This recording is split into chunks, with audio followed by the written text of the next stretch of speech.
I care so much for her. Pangalawa, siguro, larawan ko with my fans. I also take good care of them kasi very hands-on ako with my fans. Tapos, pangatlo, biggest blessing sa akin yung The Clash. So, siguro yung last picture ko winning sa The Clash. Anthony, kasi diba, nakilala kita from doing covers online, diba?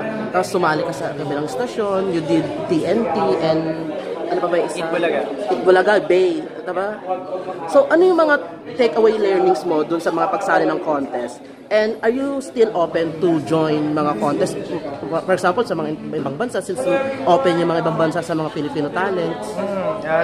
Pero sa akin, yung learning, yung take-home ko for competing before, confidence talaga.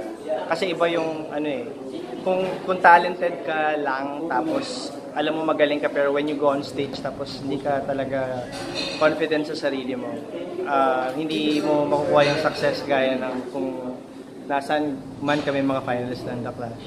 Siguro, ayun, being confident. Kasi mga unang sali ko naman, hindi naman ako ganun ka-confident. So, ngayon, I'm much confident. Ano yung ginagawa mo para mawala yung kaba mo? May mga rituals ka ba? Rituals ko, I vocalize. Siyempre, parang nagdadasal ako. I always have a rosary sa pocket. Nung nagko-compete ako. Pero ngayon, hindi na. Pero are you still open to join mga contests locally and internationally? Locally siguro enough na ako for, siyempre, ito kapuso naman na tayo, so we don't have to compete anymore here. Pero siguro, gusto ko talaga yearly may naka-accomplish ako eh. Kaya, since nung sumali ako sa Itbulaga, naging finalist ako doon. And then, I also competed sa W Copa. Sa Las Vegas. Sa LA. Noong 2017. Siguro, if I'm gonna be chosen to represent Philippines for another international competition, like yung The Singer, or mga X Factor, or the World's Best, siguro, why not? Kasi nandun talaga yung heart ko eh. Yung competing, it gives me so much drive. Do you think may advantage yun, yung mga pagsali mo sa contest? Nag-advantage mo ba yung dito sa competition? Oo, kasi gagaya nga, naging confident ka. And you know your brand already. Before kasi hindi mo pa alam yung branding mo. So you take on, parang nagbabaka sakali ka lang madalas.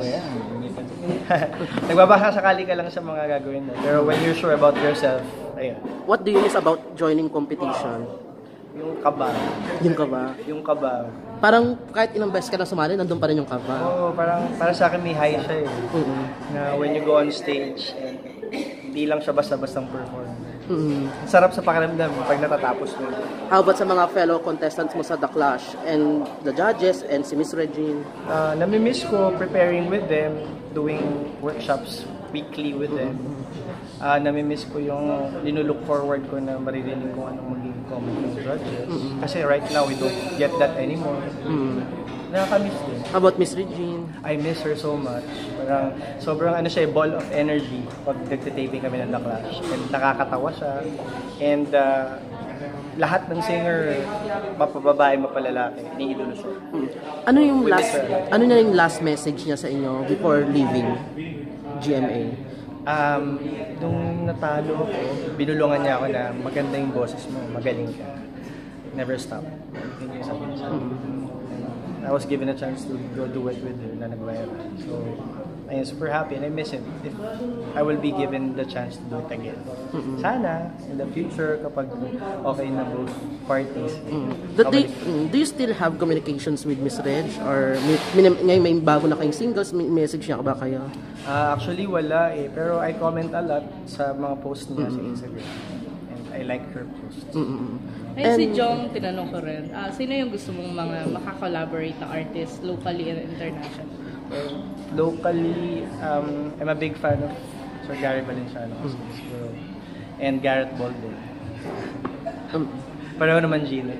Si Sir Gary talagang siya yung pinipeg ko even before. Tapos, internationally, Lady Gaga. I love Lady Gaga. Ano masasabi mo sa Na she won. panalo niya? Congratulations sa 3 or 4 yatang awards yung nabag niya for 2018. Ang galing-galing niya.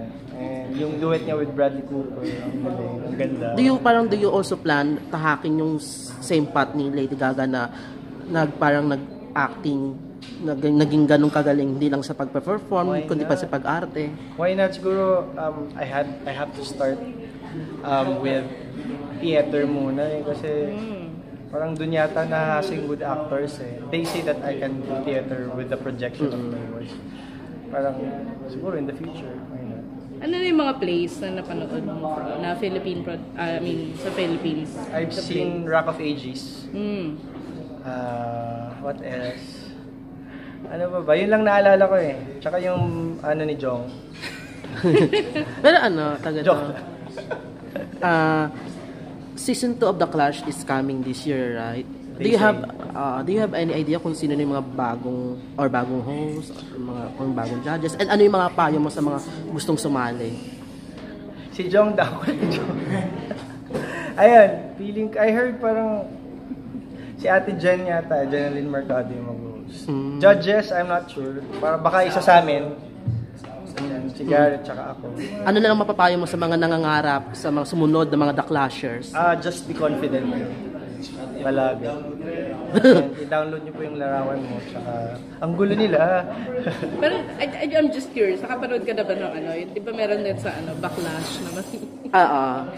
Sa Itbulaga. Yung Backlash. Ay, oo, nakapanood ako. Actually, nag-guest ako like a month ago sa Itbulaga. Ayun, nakakatuwa lang kasi parang yung fame ng competition, ng show mismo, na-translate pa into another... Diba? Na-spin-off. Na-spin-off pa. Nakakatuwa lang kasi when they say Backlash, parang it's still us eh. The Clash pa rin yun. Nakakatuwa. Humbling. Ibig sabihin, may following yung show. May following, may impact, may dating. At ito na lang, invite na lang everyone to support your single. Ayan, inviting everybody, of course, especially mga kapuso, to please support me on my debut single that became #1 on iTunes chart for its debut. 3 araw yun eh.